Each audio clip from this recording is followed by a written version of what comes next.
buenas noches. Estamos en la dichosa palabra, la dichosa, lo dicho por los augures, lo dicho positivamente por los augures, lo beneficioso para el futuro. Por eso, dichoso al fin. Aquí dejo a mis compañeros a que se presenten.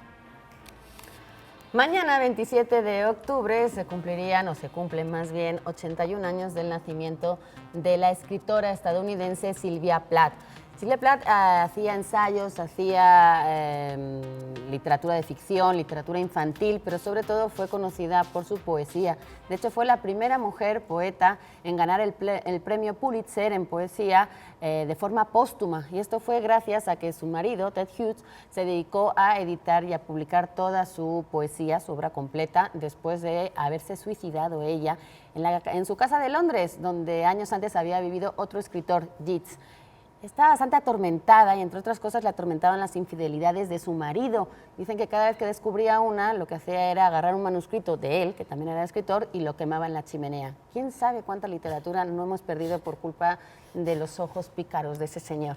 Pero bueno, de ella es esta frase con la que empiezo hoy. Dice: el peor enemigo de la creatividad es dudar de uno mismo. Nosotros les pedimos que no duden en quedarse con nosotros la próxima hora, sino creativas. Desde luego, sí les prometemos que serán dichosas las palabras que compartamos. Buenas noches, yo soy Laura García.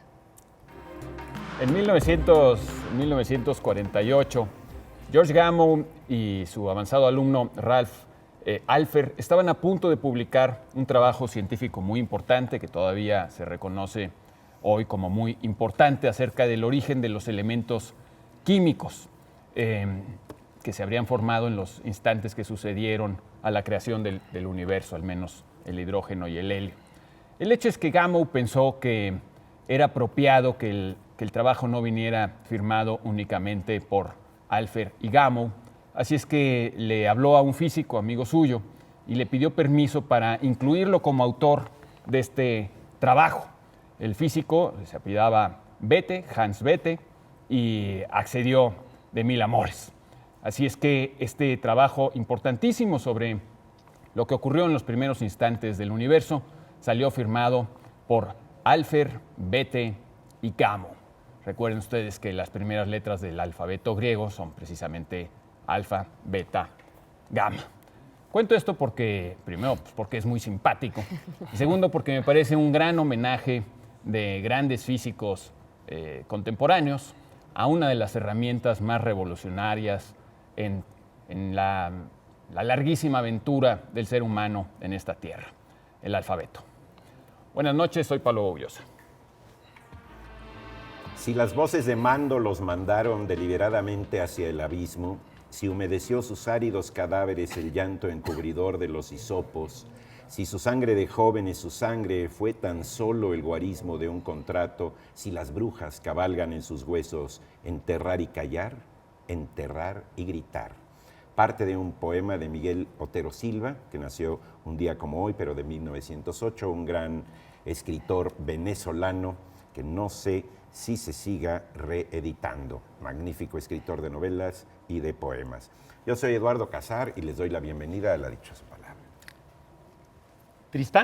Tristan Bernard, el gran comediógrafo francés que vivió a caballo entre el siglo XIX y el XX, le contaba todas las noches a su hijo cuentos, y como era muy amante de la mitología clásica, en cierta ocasión le platicó acerca de la historia de Prometeo. Y pues le dijo que Prometeo había sido castigado por los dioses por haberle dado el fuego y la inteligencia a los hombres, y que lo había puesto en el Cáucaso, como todos sabemos, ahí encadenado a que un buitre le comiera el hígado todos los días, volara, le creciera de nuevo el hígado y de nuevo volviera unas 12 horas después el buitre a comerle el hígado. Y cuando le platicaba esto, el niño, Jean, que por cierto también fue un extraordinario comediógrafo, le dijo a su papá: ay papá, pobre buitre. Y le dijo el papá: ¿cómo buitre? Dirás pobre Prometeo. Y dijo: no, pobre del buitre, imagínate tener que comer hígado por toda la eternidad y todos los días. Oye, por cierto, que Prometeo debía tener como acceso a las células madre y una gran tecnología, porque es el sueño de hoy, ¿no? Que te pueda volver a crecer un órgano, que te lo puedan reemplazar, así como el hígado de Como la Prometeo. verdad, el hígado lagartija. de Y Prometeo. el hígado, que es además un órgano vital para seguir tomando. Sí, muy importante el hígado. Bueno, pues esas son las cuestiones que los niños nos orillan a meditar. Yo soy Germán Ortega, muy buenas noches, Germán Ortega Chávez. Vamos aquí con nuestra pregunta que está ya desde hace mucho tiempo en las redes, bueno, desde hace horas. Esta pregunta del Face, ahora sí traje mis lentes, no vaya a ser que las letras estén tan chiquitas. Vamos aprendiendo. Hombre preparado, vale por dos. ¿Qué te parece más asombroso, lo que hace la naturaleza o lo que hace el hombre? ¿Y por qué? Que no el hambre. ¿Y por qué? Ya tenemos algunas de sus respuestas, ¿eh? Mira, esta a mí me gustó mucho, de Alejandra Sáez. Dice, lo que hace el hombre. Somos capaces de cosas increíbles. Personalmente, me fascinan los puentes. Sobre todo el Reyes Guadalupe. Exacto. Pero aquí la Los mayor estilos. parte de las respuestas dicen que la naturaleza, ¿eh? Bueno, Sí. ya lo comentaremos más Sí, adelante. ahorita lo comentamos. Sí, lo comentamos, pero Para sí, comenzar a en efecto, desprestigiar a la naturaleza. Sí, Bueno, porque mira, Cristian Sánchez dice que me gusta la combinación de ambos cuando el hombre se fusiona con la naturaleza. Eso es ser Exactamente. políticamente correcto. como en las ruinas, por ejemplo, ¿no? Las Como en ruinas los las hace el puentes. hombre y luego la naturaleza pues las Le Las ayuda. convierte. les ayuda. Y crea a los arqueólogos. Que eso es una obra conjunta entre el hombre y la naturaleza. Sin duda. Bueno, escríbanos a @ladichosa22 y también en el Facebook La Dichosa Palabra. Comuníquense a nuestros teléfonos que aparecen continuamente ahí en pantalla y iniciamos aquí con sus palabras. Nos pregunta, a ver, vamos con esta, Claudia Sama. Déjate los lentes puestos, estás muy guapo. Ay, Laurita, muchas gracias. Claudia Sama, ¿qué dice? ¿Qué quiere decir poner una pica en Flandes y otra en Aragón? Ah, caray. Poner una pica en Flandes. Tú que eres Ese es tu, española, es tu, Ese tu es campo. de mis tu territorios. campo ahí para también los que leyeron el Capitán a la Triste, ¿Se ¿no? acuerdan que, sí, exacto, sale mucho en esa novela precisamente de Javier Reverte? ¿Se acuerdan que hace, no sé cuánto, por unos años, hablábamos de las cuentas del Gran Capitán? Claro, Porque el viene un Capitán. poco a hacer lo mismo, eso es un poco de, como de 3 generaciones monárquicas antes, porque eso era de Fernando el Católico, pero esta, de la pica en Flandes, fíjate que la de Aragón, yo creo que es como un añadido ahí que se puede poner en cualquier lado, porque la ¿Qué dirían los expresión- aragoneses de lo que estás diciendo, que me Laura? perdonen todos los maños. No por es favor, cualquier paisanos. lugar. No, Dios no lo quiera. Pero poner una pica en Flandes es una expresión que significa conseguir algo que requiere de mucha dificultad. Es decir, es algo tan esforzado que poner una pica en Flandes es como lograr algo no imposible, pero sí muy dificultoso. Esto tiene que ver, cuando Flandes existía, que en el siglo XVI, XVII y XVIII, Flandes pertenecía a España. Estaba Carlos V, que de hecho había nacido en Gante, era uno de los reyes que no había nacido en España y era muy popular allá. Pero cuando abdica y cuando cede su trono, se lo deja a su hijo Felipe II, que a él no lo querían tanto porque había nacido ya en Valladolid. Y lo que le pasó fue... Ay, Morelia. en Valladolid, no en el estado de... ¿Qué es? Quintana Roo, ni Yucatán, no sé dónde estaba yo. ¿Qué? ¿Valladolid? Sí, No, sí, Valladolid, no, es que Valladolid. se llama Acá. Morelia, se llamaba Antes se llamaba Valladolid. Valladolid. Tú estás haciendo Estoy hablando de broma Valladolid, de España, de perdónenme. Morelia, Sí, aquí. Perdón.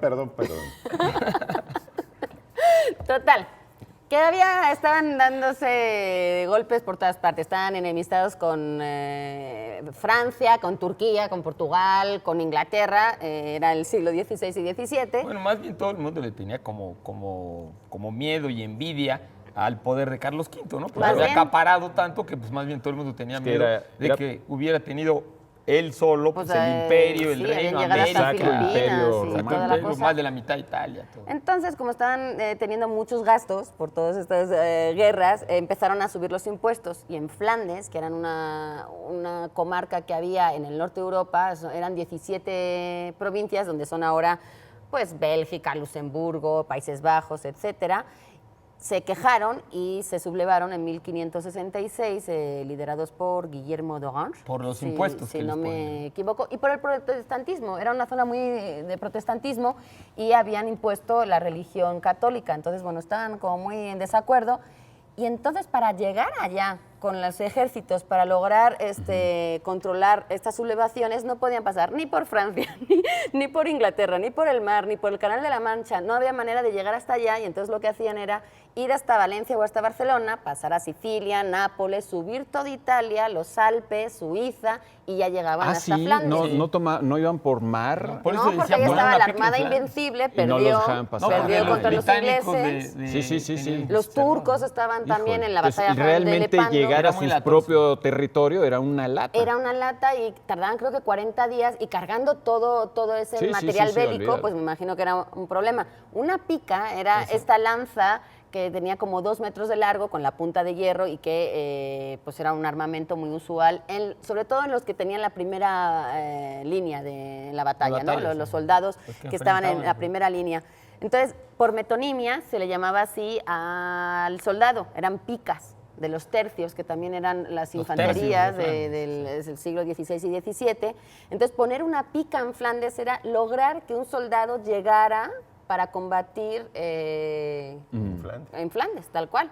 Entonces era muy dificultoso y eso se quedó. Ahora, este apellido de y otro en Aragón, me imagino que es como para hacer En los Dos, estados una opuestos, sí, distancia. Para hablar hacerlo de- más complicado de- todavía, De ¿no? tratar Sí. de poner una pica en Flandes, o sea, controlar. Porque que o yo sepa, hacer- Aragón en ese momento no estaba No, sublevado Aragón- ni no, había Aragón ningún era parte conflicto. de- No, pero si ya la pusiste en Flandes, vuélvete a ponerla en Aragón, pues es otra Vuelve a vez la casa. vuelta, etcétera, etcétera. Bueno, a lo mejor, digo, yo no sé, ¿eh? Pero a lo mejor tiene que ver con que los flamencos, los actuales belgas, se sublevaron también porque eran comerciantes y porque había también un traslape ahí entre las etnias francófonas y las etnias de idioma germánico, Que que eso hasta el sigue día de hasta hoy hoy.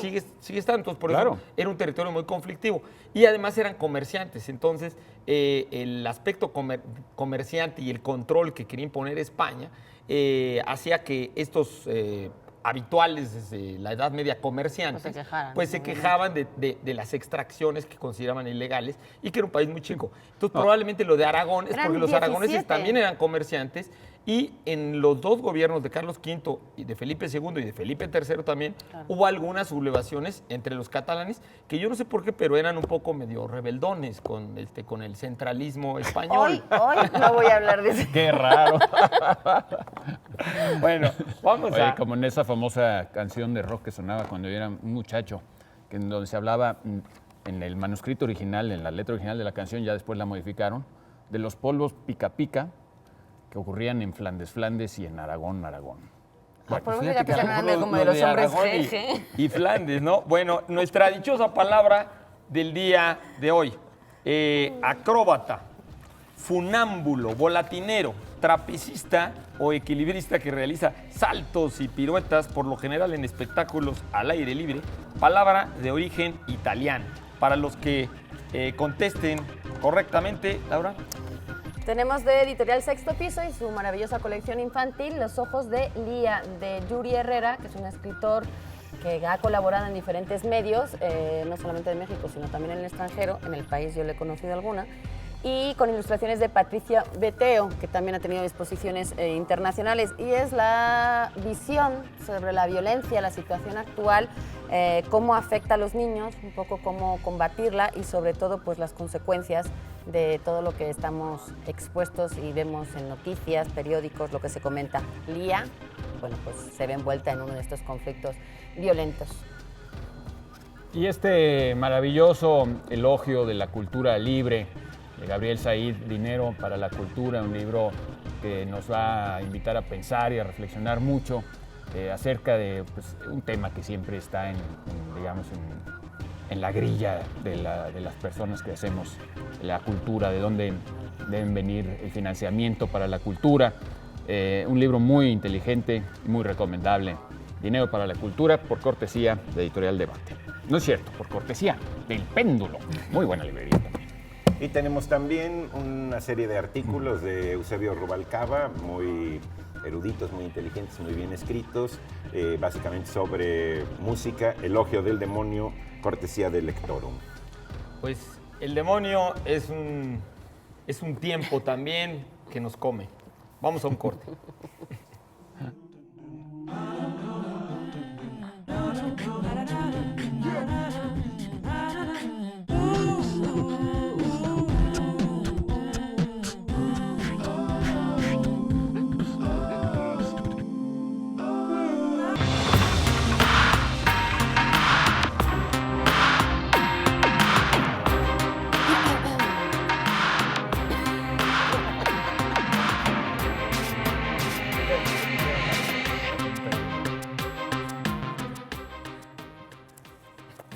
Seguimos aquí en vivo en La Dichosa Palabra, hoy 26 de octubre. Gracias por acompañarnos a todos los que nos siguen por la señal de Canal 22, pero también por aquellos que nos siguen en internet, www.enlinea.canal22.org.mx, y también los que nos ven en la señal de Canal 22 Internacional. Voy a empezar hablando de Sylvia Plath, que es una escritora que nació en Boston, en Massachusetts, y yo sé que en Boston, en Massachusetts, también tenemos a dos telespectadores, a Cristina y a Kalina, que nos están viendo hoy desde muy cerquita.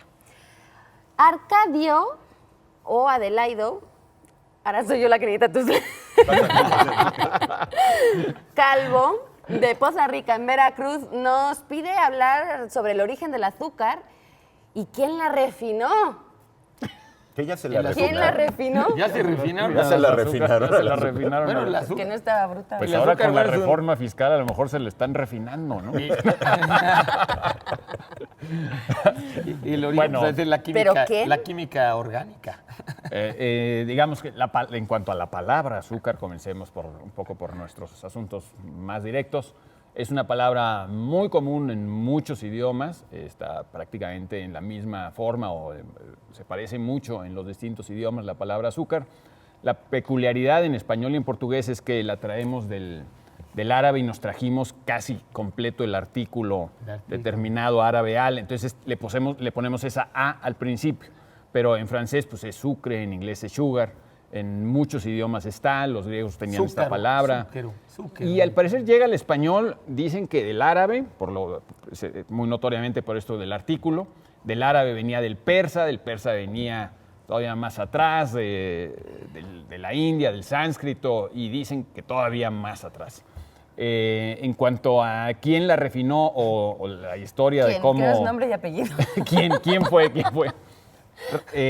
Creo, hasta donde alcanzo a entender, que fueron los indios de la India quienes empezaron a refinar el azúcar.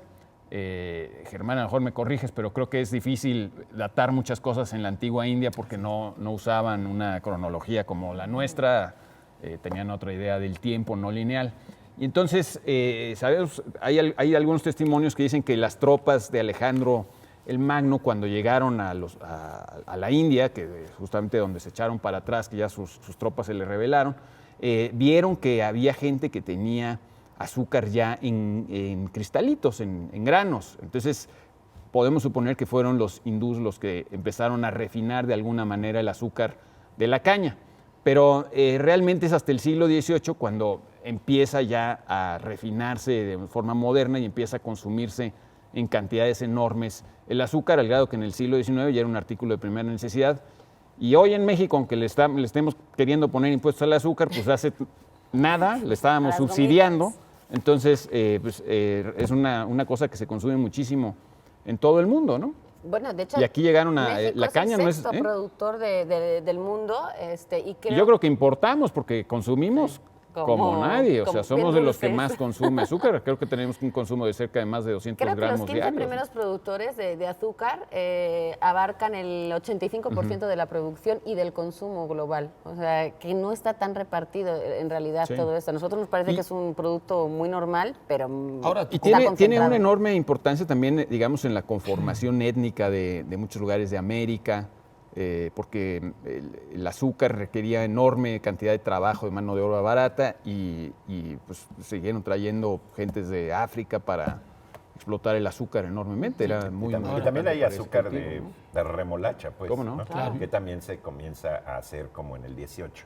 En el 18, claro, digamos, lo que yo sabía era que hay, en efecto, testimonios arqueológicos en la India desde el quinto milenio antes de Cristo de que chupaban la caña, o sea, que mordían la caña, que es lo que hacemos ahorita nosotros en las posadas, o sea, que en la piñata viene la caña y la chupaban, o sea, de que la chupaban, sí sabemos que la chupaban desde el año 5000 al menos, pero en efecto el proceso de refinación, sí creemos que debe ser mucho más reciente, pero en efecto pues es el contacto con Occidente el que nos permite datar, digamos, esa refinación. Claro que aquí en América, pues cuando llegaron los españoles, empezaron pues con todas las haciendas en Morelos y todo, pero no dicen que Colón mismo fue quien trajo la caña que le dio en las Islas Canarias en su primer viaje a las Indias.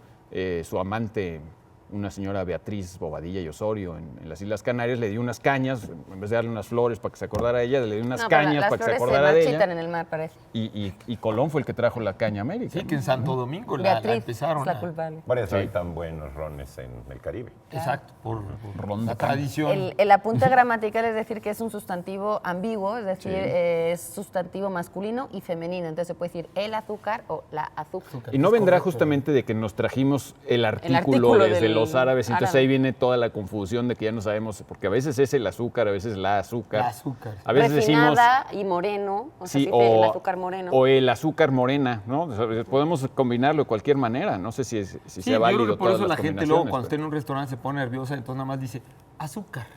Para no tener que pedir Bueno, ya ves que han prohibido ya la sal, quién sabe si el azúcar también, nada más por no nombrarlo. Bueno, vamos con nuestra dichosa palabra de esta noche. Recuerden, les estamos dando una definición y ustedes nos pueden llamar o escribir para decirnos de qué palabra estamos hablando. Esta noche es un acróbata, funámbulo, volatinero, trapecista o equilibrista que realiza saltos y piruetas, por lo general en espectáculos al aire libre. Es una palabra de origen italiano. Y para aquellos, los primeros, porque nos encantaría tener infinitos libros, pero los tenemos limitados, para aquellas primeras personas que nos digan de qué palabra estamos hablando, ¿se llevarán, Pablo?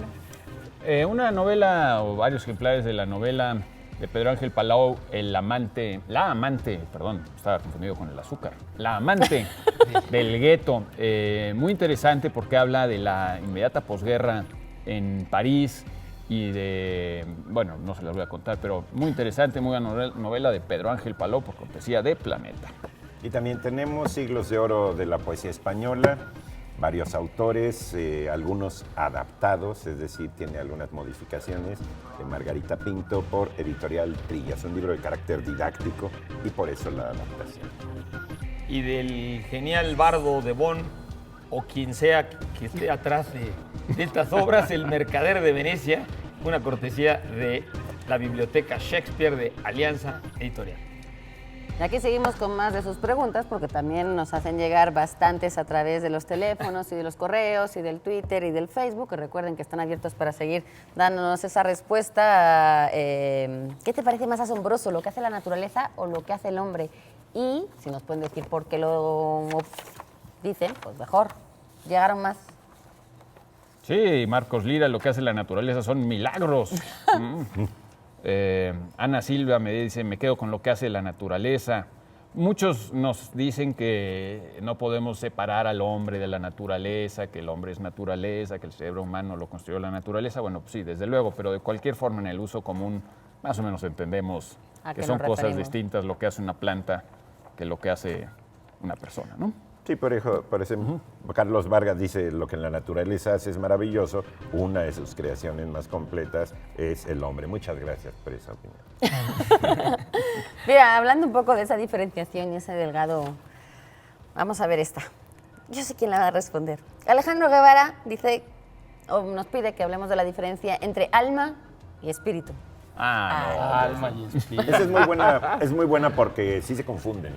Y depende de qué filósofo la use, podemos ver la diferencia, porque alma viene de ánima, de hálito. Por ejemplo, Bachelard dice que la poesía viene del alma, que hay que hacer una fenomenología del alma más que una fenomenología del espíritu para estudiarla, porque el alma es menos intencionada, ¿sí? Y más calmada, ¿sí? La diferencia es curiosa porque también espíritu viene de aliento. También. Sí. Un método, digamos, semántico que se me ocurre cuando uno tiene esas alternativas es sustituirla en algún lugar. Por ejemplo, decir, bueno, por mi raza hablará el alma. ¿Sí? En vez del espíritu, ¿no? O decir, en vez de decir, bueno, me rompiste el alma, decir, bueno, me rompiste el espíritu, ¿sí? O, por ejemplo, decir, no, es que estuvo muy alegre, fue el espíritu de la fiesta, en vez del alma de la fiesta, ¿sí? Claro. Si hacemos esas sustituciones, siempre vemos cuál es la milimétrica diferencia de significado que hay, ¿no? Ya hablar de cómo lo conciben cada uno de los filósofos, es realmente meterse en toda una cuestión. Aristóteles, tu amigo, ¿no? Hablaba del alma vegetariana, el alma sensitiva y el alma intelectual, vegetativa, ¿no? Luego, Hegel habla del espíritu, porque piensa que el mundo es producto del espíritu y hay un espíritu objetivo, subjetivo y luego un espíritu absoluto. Entonces, en cuanto a filósofos, cada uno tiene su concepción. Hay una idea de Leibniz que a mí me gusta mucho, que dice que el cuerpo es la letra del alma, ¿sí? Como si el significado fuera el alma y el significante fuera el cuerpo, ¿sí? Hay significantes preciosos, ¿no? Como es el caso de Laurita. Sí, sí. ¿no? Bueno, pero qué bonita idea. Es que muchas veces efectivamente se contrapone, digamos, como la carne y el espíritu, ¿no? Como que espíritu u alma se entienden como esa parte inmaterial, no visible. Por otro lado está el mundo material. El mundo corporal. Pero un poco, trayéndolo a la pregunta del Twitter de esta noche, pues efectivamente los seres humanos tenemos alma que viene de ánima, y los animales también tienen alma. O sea, son animales, es decir, todos los seres animados. La diferencia, decía Tomás de Aquino, es que el alma o el ánima de las personas o de los seres humanos es inmortal. Pero él reconocía que los animales tenían alma, lo cual es bien interesante porque el día de hoy, que ya no creemos en la inmortalidad del alma, muchísimas personas o cada vez menos personas creen en la inmortalidad del alma, entendemos que enfrentarnos entonces al problema de que los animales tienen alma, ¿no? Un alma como la nuestra, puesto que ninguna de estas almas es inmortal. Y hay un cielo de los perros, ¿eh? Hay un poema muy chistoso que se llama Mi perro cojo, no me acuerdo de quién es el autor, que viene de la poesía popular, que habla de que el perro, que es un perro cojito, va con su muleta de plata que le dio Dios cuando llegó al cielo, lo manda al cielo de los perros, y que él es el que va haciendo hoyitos en el cielo y por eso van saliendo las estrellas, ¿no? Claro. Ahora, yo creo que un poco para aportar algo aquí a la inquietud de los que preguntaron, en la tradición occidental, en efecto, el hecho de que haya un traslape y una confusión a veces muchos filósofos entre el sentido de alma y espíritu, pero que las dos palabras sobrevivan, o sea, que no sean estrictamente sinónimas, porque si no, no sobrevivirían. Los filósofos orientales, los árabes, por ejemplo, dicen algo interesante, que entre los egipcios, entre los mesopotámicos, entre los chinos, entre los mesoamericanos, etcétera, se hablaba no de dos, sino de 3 o 4 estructuras invisibles.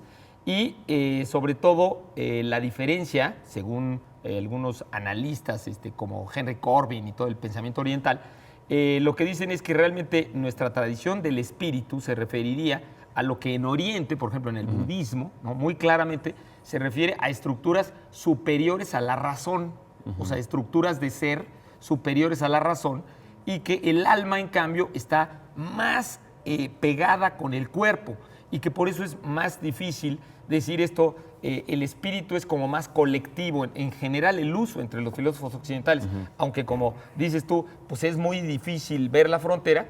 En general, la palabra espíritu se refiere a algo más intelectual, más racional, más compartido. O sea, por ejemplo, las ideas pertenecen al espíritu. El Espíritu Santo. Pero La razón eso tiene que pertenece ver al mucho espíritu. con la cuestión también de género que una vez hablamos, ¿no? Exacto, sí. El Padre, en la Santísima Trinidad son el Padre, el Hijo y el Alma Santa, ¿no? Sí. No el Espíritu Santo. No el Espíritu Santo. Vean, esa es la sustitución para ver ese asunto, ¿sí? Que el espíritu es como el... Sí, pero a veces, por ejemplo, hablamos de espíritus como fantasmas y ahí son como seres individuales, ¿no? Individuales, Y en claro. cambio no decimos las almas que andan vagando alrededor. O los No, espíritus nos referimos de la a los naturaleza. espíritus que están vagando alrededor, ¿no? Pero también se utiliza las almas, ¿no? Las almas del purgatorio y las almas... Sí, Hay una- sí, pero si son humanas. O sea, las almas del purgatorio estaríamos hablando de que son Las personas personas. que han muerto y que están deambulando. Pero Una- los una vez vi espíritus pueden ser... Un Twitter, perdón, que me gustó mucho porque era la definición de espermatozoide. Y decía que eran almas en pene.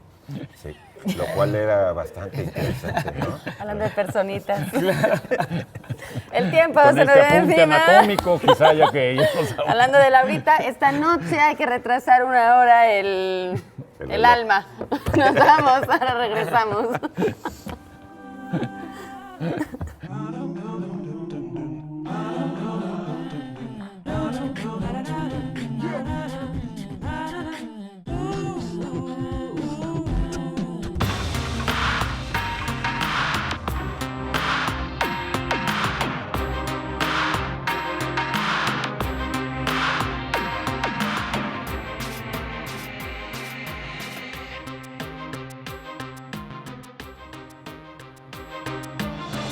Estamos de vuelta aquí en La Dichosa Palabra y es un enorme gusto acompañarlos. Saludamos a todas las personas que siguen este programa por cualquier medio, ya sea a través de internet, a través de la señal nacional de Canal 22, a través de la señal internacional en los Estados Unidos, en Centroamérica, o que lo estén viendo ya de plano en YouTube. A todos les mandamos un saludo muy cordial. Nos da mucho gusto que nos acompañen. Recuerden la pregunta de Twitter de esta noche, la pregunta de las redes sociales. ¿Qué te parece más asombroso, lo que hace la naturaleza o lo que hace el hombre? Que nos cuenten por qué. El gran Sófocles solía decir que no había nada más asombroso que el hombre mismo. Pero cada uno de nosotros tiene su propia opinión. ¿Alguien quiere recordarnos alguna de las opiniones del Twitter? Planch Valencia dice, sin la naturaleza el hombre no podría crear. Gabino Más dice, la naturaleza tiende al equilibrio, el hombre a la devastación. ¡Ay, ay! Sí, aquí también nos dicen que la naturaleza crea y el hombre nada más destruye. Sería interesante algún día discutir esta idea del equilibrio en la naturaleza, que yo creo que es uno de los mitos fundamentales de nuestra cultura, ¿no? ¿La sustentabilidad o el equilibrio me ecológico? El equilibrio. O sea, esta noción del equilibrio a mí me parece... De la armonía universal. De la armonía como en si la no hubiera naturaleza. procesos La naturaleza de es terrible. destrucción, Todo el ni- tiempo destrucción catastróficos. capaz. Fíjate lo O sea, que ¿qué dice. cosa más de natural que destrucción. las explosiones volcánicas enormes que exterminaron? Agustín González dice un poco, dice, yo me inclino por el dinosaurios. hombre porque la naturaleza ha hecho cosas maravillosas, pero son las mismas desde hace miles de años. Ah. Se estancó, se ha estancado, la naturaleza se ha estancado y entonces dice que en cambio el hombre sorprende cada día. Gran opinión. Buena opinión. Muy ¿eh? buena. Y sí, la tecnología de los volcanes sigue siendo la misma. Sí. Qué aburrido. Que no se ganaba Sí, los Fernando geólogos. Lejía dice lo contrario de la naturaleza, porque por mucho que haga el hombre, la naturaleza siempre nos va a sorprender. O sea, exactamente está diciendo al revés, ¿no? Bueno, y por otro lado, también el ser humano está intentando imitar a la naturaleza constantemente, ¿no? Ahora los físicos, si queremos una energía limpia y casi inagotable, pues tenemos que crear casi como soles aquí en la Tierra, controlados, que nos permitan a través de la fusión nuclear sacar energía limpia. Bueno, Y la naturaleza imita al arte. Sí. También. sí, Es el decir, arte a la nosotros, naturaleza por ejemplo, y la naturaleza al arte. Cuando vemos una puesta de sol, decimos, qué bien la hizo, ¿no? Era Diosito en la escuela de la pintura impresionista y va variando. Ah, ¿sí? impresionista, además, ya tiene Es esta decir, corriente. el problema con la naturaleza es que hace cosas sin premeditarlas. ¿sí? Sin avisar. Como si el sí. hombre premeditara todo lo que Bueno, hace. pero a la hora de hacer un paisaje, Pero tú debería. premeditas Ah, ok, que vaya a sí. salir un paisaje. En cambio, Eso sí. el paisaje de la naturaleza es porque tus ojos, digamos, entrenados estéticamente, le atribuyen virtudes Ahí te va estéticas. la claro. apuesta. Bueno, ahí por eso vamos a discutir esto. Vamos a Bueno, es interesante. Juan Pablo Valdés nos pide que hablemos de la importancia de Tristán Shandy, el viaje sentimental y la obra de Lawrence Stern. Sterne, para Lawrence- que los para ubiquen. Sterne. Lawrence Sterne. Gran. Pues se me hace un autor Gran tema. fascinante para el momento en el que vivió. se me hace un autor increíblemente actual y también se me hace que, pues no sé si será algún prejuicio antibritánico o anti-siglo XVIII, pero realmente debería ser un autor mucho más leído, mucho más citado en las escuelas. Y pues ya que nos preguntan sobre la importancia, porque realmente me parece muy importante, muy novedoso, muy original, digamos, para su época, ¿no? Es una barbaridad. Es una verdadera, es algo fantástico. Se ha llegado a decir de Lawrence Stern que es casi el James Joyce del siglo XVIII. O sea, muy buena la novedad, lo revolucionario de la factura de sus obras es verdaderamente fantástico. Bueno, Lawrence Stern pertenecía, pues digamos, a una familia de clase media baja, pero que tenía algunas herencias aquí y allá. Él perdió a su padre muy pequeño, su madre lo andaba siguiendo, era un militar, su padre, y vivieron mucho tiempo en Irlanda. Y cuando Stern a los 13, 14 años perdió a su padre, tuvo algunas becas, de algunas facilidades, de algunos contactos para educarse y poder aprender mucho y leer muchísimo. Era un lector empedernido y empezó a tener amigos entre la alta aristocracia británica que lo llevaron a este mundo polifacético, el que vivió Casanova del siglo XVIII, en donde su amigo le encantaban las cosas pornográficas y tenía muchachas y era muy... Pero a la vez había un conflicto también religioso en Stern. Y Stern pues tomó las órdenes menores, fue un clérigo, una especie de clérigo, y muchas de las cosas que hizo y que escribió fueron sermones. Pero claro, era un clérigo totalmente raro, totalmente extravagante.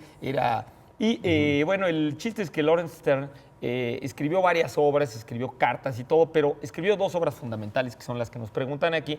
Uno, que es las aventuras, opiniones y aventuras de Tristram Shandy, que en inglés es con M, Sí, Tristán. o del caballero Tristán. O del caballero Tristán. ¿A poco le ponen Tristán? Yo no he visto traducciones con Tristán. En español a veces le ponen la N. Yo nunca lo he visto. En cambio, Yo en lo he inglés visto. es con M. Sí, o sea, Tristán, y obviamente sin acento. Tristram Shandy. Bueno, el chiste es que es una obra verdaderamente fantástica, en la cual la obra está contada en primera persona y lo que algunos dicen es que a Stern, que tiene mucha influencia de Rabelais, mucha influencia de Don Quijote, cita muchísimo a Don Quijote y a Sancho Panza en la obra de Tristram Shandy. Incluso el tío de Tristram Shandy y su ayudante es una especie de Don Quijote, de alter ego de Don Quijote, que se llamaba Toby, el tío. Y el chiste es que es como una autobiografía en que él empieza a contar su vida, pero que su vida no aparece hasta el tercer tomo de los 9 primeros. Y Es que le daba por las Una digresiones, ¿no? Entonces digresiones. ponía coma y empezaba a irse a otro, y se iba realmente. Totalmente. Ese es exactamente el recurso, problema ¿no? de Tristram Shandy, que es una obra muy genial, pero es el rey de las digresiones, Sí, sí, incluso sí. así lo califica Calvino. Es decir, muchos comienzan a leer Tristram Shandy o Se a leer el pierden. Ulises, pero pocos lo terminan. ¿sí? Es el problema de los autores muy barrocos, llenos de una gran proliferación del lenguaje, ¿no? Tiene juegos tan bárbaros como, por ejemplo, cuando alguien pierde el conocimiento, pone una página Una negra. página negra. Que eso es increíble. Sí, lo cual en es eso se genial. adelanta, Genial. incluso tiene juegos tipográficos. Se Se Juegos adelanta tipográficos pone a muchas puntos, cosas que eran muy rayas, modernas sí. en los 60s. Nadie lo había hecho. Del siglo XX, Sí. ya estaban en esta obra del Y hay siglo una XVIII. traducción de Javier Marías. Muy buena, en Alfaguara. En muy Alfaguara. buena Murió traducción. en Y- 68, en 1768, para que se ubiquen. Es de los nuestro- mártires del 68. Es de los mártires Pero del de 68, pero Por ejemplo, para que se el- ubiquen en la época. El en la primer época, capítulo ¿no? es una novela muy, a la vez es muy ligera. O sea, sí es cierto que tiene digresiones y en ese sentido puede parecerse barroca, pero es muy ligera. Yo creo que también... Las anécdotas son fantásticas. Los Y además capítulos son suelen ser muy breves y, por ejemplo, el primer capítulo debe durar 1 página y media, 2 páginas, y él está narrando de manera indirecta, pero dándote a entender absolutamente todo, como cuando estaban en el momento mismo de procrearlo a él mismo, o sea, su padre y su madre fornicando, Sí. O bueno, fornicando, haciendo Su el madre amor, o hace como una digamos. pregunta ahí. Con las Su almas. madre hace una pregunta acerca de si Fuera ya le de diste lugar. cuerda al reloj y él achaca todas las Desgracias. vicisitudes y desgracias que le ocurrieron más tarde a esa A ese tontería de momento. su mamá, que en el Claro. momento tan importante sale con esa salida tan idiota, según el papá, la califica así de que, pero qué idiotez estás diciendo, Y de ahí, esa es la historia de su vida, empieza a narrarla desde el momento en que sus padres hacen el amor para concebirlo. Y ahora lo interesante es que es realmente la modernidad del flujo de pensamiento, porque lo que quiere decirnos Stern es que nadie piensa ni ordena la vida, ni va sobre una idea y otra, sino que va uno, brinca y entonces que luego se acuerda de una cosa. Y es que volvemos al tema de al tema de lo natural y lo artificial. Exacto. O sea, la novela es una construcción, las novelas tradicionales son una construcción completamente artificial. La vida no se presenta de esa manera, con un plano general. No es ni verosímil ni justo. No. Sí. Ahora, intentar recrear cómo es nuestra vida en la conciencia, pues eso es algo que intentó hacer Joyce y que empieza desde Stern, en realidad. Lawrence Stern. Y obviamente nuestra conciencia es muy dispersa. Ahora, una cuestión. El viaje sentimental es una novela muy placentera de leer, muy interesante y muy agradable, al contrario de Tristram Shandy, que es una novela muy escarpada. Sí. Y que siempre ha creado en el prólogo de la edición de Alfaguara, el crítico inglés que la próloga, no me acuerdo de su nombre, dice que esa novela siempre ha tenido muchos admiradores fervientes y muchos detractores. El viaje sentimental. Todavía estoy en Tristram Shandy. Y cita la declaración del doctor Johnson, famosísimo por su ingenio, acerca del Tristram Shandy. Dice, ese libro no va a permanecer, no va a perdurar, porque lo extravagante no perdura. Es un libro extravagante. Y bueno, lo seguimos leyendo. Casi nadie lee al Dr. Johnson. Exactamente. Ahora leemos más a Lawrence Stern que al Dr. Johnson, yo creo que sí. Claro. El viaje sentimental pues, cierra la vida de él, incluso ninguna de las dos obras las terminó, que eso es parte de lo que muchos dicen que a lo mejor así debería haber sido la obra. Bueno, el viaje sentimental también está traducido al español, desde luego. Muy recomendable. Vamos a repetir la dichosa palabra de esta noche para todas las personas inquietas que les gusten de dar brincos y allá en el aire. Acróbata, funámbulo, volatinero, trapecista o equilibrista que realiza saltos y piruetas por lo general en espectáculos al aire libre, palabra de origen italiano. Si ustedes saben a qué palabra corresponde esta definición, podrán llevarse, entre otros, estos libros. Me da mucho gusto presentar de Luis Muñoz Oliveira, La fragilidad del campamento, un ensayo sobre el papel de la tolerancia, de Editorial Almadía, como siempre con muy buen diseño, un recorrido histórico y filosófico desde la antigüedad hasta hoy para ver un poco en qué se basa y en qué está construida la democracia. Luis Oliveira, que además da clases de ética en la UNAM, bueno, pues hace todo esto apoyándose en escritores y pensadores clásicos y contemporáneos. Es un libro muy bueno y desde luego da mucho para la reflexión, así que una invitación a pensar un poco en lo que está pasando. Y mira, la parte rosita de la portada se parece al libro de Pablo Ulloa. Ese es color. ¿Será de Lupina Becerra? ¿Será de Lupina Becerra? Es una cuestión de filósofos, entonces. Bueno, también tenemos de un autor joven, Giovanni Boccaccio, que está cumpliendo ahora 700 años de haber nacido, Mujeres Preclaras, una edición de Violeta Díaz Corralejo, que es una selección de textos donde aparecen mujeres, en Editorial Cátedra. Por cierto, que en la Facultad de Filosofía y Letras se llevan a cabo esta semana las jornadas sobre Boccaccio. Pero eso vendrá del Decamerón, eso de un genio. Seguramente. Han de ser como selecciones. Sí, son selecciones. Selecciones del Decamerón. Sí. Y bueno, de Conaculta en Pluralia, para ustedes otro volumen de estas fabulosas ediciones de poesía en lenguas de nuestros de los pueblos originarios de México, Guiné, Nis, Neve, La flor que se llevó, de poesía de Irma Pineda, bilingüe. Y recuerden que a partir de estos programas en adelante esperamos poder obsequiar a ustedes cada programa una suscripción a la revista Este País. Es una suscripción anual que yo les recomiendo aprovechar. La revista Este País es una revista que se distingue por la calidad de sus artículos, por los estudios a profundidad, serios, objetivos, con datos, con información, con datos duros, y que también trae una sección de cultura muy recomendable, Este País Cultura, sección que cumple 8 años ya, y en este número pues es el número de aniversario, tiene colaboraciones de distintos autores, entre otros un joven que promete llamado Gabriel García Márquez, que habla acerca de la ilustradora, un pequeño texto sobre la ilustradora de este número, muy, muy recomendable la revista Este País.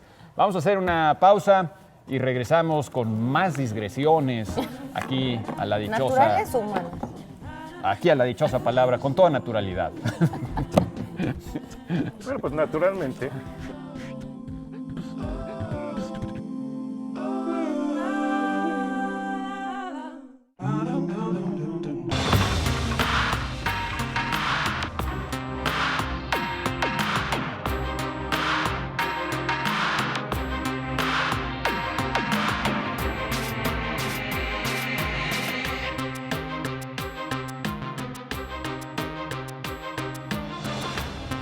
Nos deshacemos en fotones y estamos al aire y luego nos concretamos en la pantalla plana o curva de su televisión.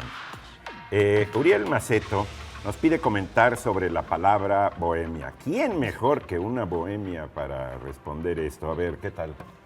Hagámosla pasar, hagámosla pasar. Pero Laura es española, no checoslovaca. Pero bohemia es una actitud ante la vida, ¿no? Es que ahí está la vida confusión. bohemia. Ay, Originariamente bohemio es la palabra como tal, la etimología viene del pueblo de los boyos, escrito B-O-I-O-S, Son celtas. boyos, que era un pueblo celta que estaba ubicado en el noreste de Europa, donde ahora se ubica la República Checa. En realidad eran como 3 estados, 3 provincias, 3 regiones. Una de ellas era Bohemia, porque así lo llamaban los romanos cuando llegaron, era Bohemium, escrito quién sabe cómo, Por los pero bueno, romanos, era el pueblo de los boyos. Eran así como se definían a sí mismos Quería como decir boyos. golpeadores, quería decir. ¿Ah, Porque sí? eran bruscos. Los que pegaban fuerte, ¿no? Ahora, Eso era lo que quería decir. decían que, bueno, entre otras muchas leyendas, historias o momentos que hubo en ese momento, fue que lo expulsaron a un grupo de penitentes que se llamaban y empezaron, por ahí pasaban también los gitanos que venían de Egipto, de Persia, pasando por Egipto, egiptanos, y digamos Pero no venían que... de Egipto, venían de la India, pero Por eso, creían venían que decían. pero el nombre lo adoptaron a creían pasar que de egiptano, Egipto ¿no? porque Sí, pero pensaban no que era de venían. Egipto y eran Y tampoco venían egiptanos. de Bohemia, en realidad, venían de todas partes. O sea, El caso es no que de ahí empezaron a distribuirse y luego en el siglo XIX Henry Murger empezó a escribir una obra que se llama Escenas de la vida bohemia, que hacía una descripción un poco de cómo era un grupo de gente. En realidad la bohemia se sitúa en los años 40 del siglo XIX en París, en el barrio latino, gente, digamos, que no tiene horarios, que vive la noche, que no... Que vivían como gitanos, como esos Exactamente. O sea, que no bebían bebían de También manera bebían. ordenada, pero no vivían de manera ordenada. Bebían de manera ordenada, pero no vivían de manera ordenada. Bebían muy Ese es un desordenadamente. aforismo, cabrón.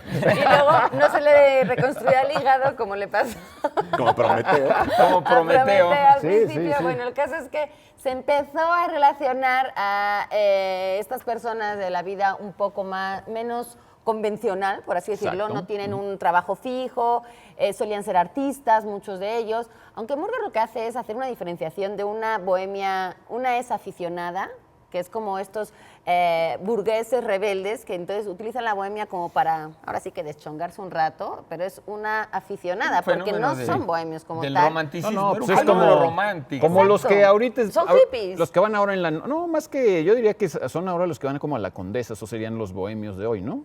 En la noche y... no, Pero no esos sí estoy tienen diciendo dinero, nada. según yo. Ok. Los No, bohemios. tienes razón. No, hay para todos los rangos en mi colonia. Pero bueno, sí podría Digo, ser, yo no sí. vivo... ¿Tú Yo eres vivo en la bohemia? Condesa porque en la Marquesa hacía mucho frío. Y la Pero ahí hay duquesa no te ambiente, quedaba. caray. Bueno, el caso es La que Marquesa hacía esa mucho bohemia frío. que es aficionada, que es un poco un grupo de gente con cierto nivel económico que se acercaba un poco a la vida desenfadada y que es atractiva en muchos Libre, aspectos, pero que es temporal. Es un ratito y me vuelvo a hacer una etapa de rebeldía. Hay una ignorada, que es el que se mete sin saber dónde se está metiendo y termina muy mal, porque termina pobre y en el mejor de los casos nada más es un problema económico. Y luego hay una más oficial, que es como los artistas que realmente creen en ese estilo de vida y que se dedican en cuerpo y alma y además tienen talento y eso lo hacen como una manera de vivir, ¿no? La pintura, y te digo que son los años 40 del siglo XIX Era un en fenómeno París. como contracultural, como un fenómeno como Sí. underground. Lo tú empiezas a retratan en esta pensar- película maravillosa con Nicole Kidman, ¿cómo se llama? esta película de ese París, el Moulin Rouge. Moulin Rouge, Moulin Rouge. son bohemios, digamos, ¿no? Claro, que eso, porque lo que dice Laura es que empieza el fenómeno pues, con el romanticismo en la primera Sí. mitad del siglo XIX, pero en efecto en la segunda mitad del siglo XIX, que es de donde es la ópera, la bohemia, basada en la obra de Puccini. Murger, Puccini. de Puccini, Carmen es también todo es de eso. a fines del siglo XIX, Sí, en este París de la Belle Époque, Una etcétera, sensibilidad. que había gente con este sentido de vida muy, muy juguetón. Que por cierto, en la obra ahorita que estábamos platicando de Stern también se le considera un prerromántico y un iniciador de la literatura sentimental, porque también hace cosas que te ríes y de broma y hace muchos chistes y toma las cosas a la ligera, pero por otro lado también hay escenas en Stern muy, muy dramáticas y apasionadas y que tienen que ver con esta vida bohemia también, esta vida que después va a Sí, ser pero la si vida te fijas en todos los de adjetivos sentimental y que se etcétera. utilizan para describir a un bohemio, siempre tiene que ver con vagabundo, con vago, con errante, con informal, con irresponsable. Bueno, Yo creo que es un poco injusto también. Esa es la sombra, pero también hay como Sí. la luz, también puede usarse como elogio, ¿no? Hay una canción de Aznavour que La Bohème. describe muy bien lo que era París en esos momentos. Que vaya yo a las respuestas. Saludamos a los del Rincón Bohemio ahí en Mérida, dicho sea de paso. Muy buen lugar. Ujú. Rafael Zavalla nos avisa que el autor del Perro Cojo es Manuel Benítez Carrasco. Claro, Claro, poeta, Así es. pues Sí. del Bueno, declamador sin sí, maestro. Nuestra Sí. dichosa definición corresponde a la palabra, no, ¿qué dichosa palabra? Acróbata, funámbulo, volatinero, trapecista, palabra de origen italiano, saltimbanqui. Si era blanco, Saltimbanqui. se le decía saltimbianchi. Saltimbanqui. Será muy pálido, se les había bajado la Y bueno, tenemos ganadores en las redes sociales: Pedro Solá, Crestel, Alfredo Hernández Soto, Pera Lugo, Isabel Cancino, y tenemos más respuestas de Twitter. O sea que estamos muy, muy correspondidos y ya nos vamos. Así es que, Laura, Germán, Eduardo, Pablo, Natalia. Natalia, ven. Dinos la Natalia, dichosa vente, para hombre. que vean las futuras Saluda. generaciones de la dichosa. Te portaste Saluda, bien, ¿eh? Natalia. ¿Qué traes Di en las algo con manos? todo lo que nos estabas diciendo antes. Es un mono, ¿no? Ah, ya le dio la... Espérate, calmada, mira, te están viendo. Sale. Bueno, Hasta hasta luego. Con Muchas esta gracias. luego. escena de la vida bohemia, no sé. Sí. Esta escena de la vida bohemia.